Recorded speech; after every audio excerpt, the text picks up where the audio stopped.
but are just with, some kind of footing system. That's obviously, but we could extend this horizontal shroud to where you're pulling from the surface away from the silt area. In other words, whatever the low tide level is, which is kind of the same philosophy as a floating pontoon or something, where the water actually kind of will come into the pontoon and the pump draws out of the pontoon that way. This would just have your fill level up where there's less sill. That's it. Okay. We'll be pulling from right here, so to speak. Yeah. And you can actually build it. And then they would have a horizontally mounted vertical submersible Yes, sir. motor. Now, another thing is, because it's on the jetty, as far as the controls and everything, they'll be right there at the jetty too. So you don't, it's not an issue of, running a long cable or something, so that's good. And this is deployed with some slings and a overboard cable, so it's just dropped to the ocean floor. Mm-hmm.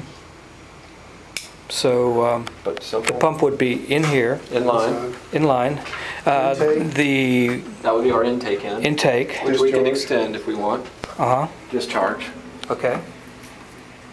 And then the electricals would be where? Well, they'd come out of it, they'd be inside and come out. We'd have to create a penetration here. Okay, so the cabling And we would, go up the piping or the hose, whichever. and then discharge pipe here. Yeah, Sensei, is that what you're referring to? Or the No, electrical cable? Power cable? Yeah. Any issue with the kind of volumes of water, capacity of water or seawater we're talking about?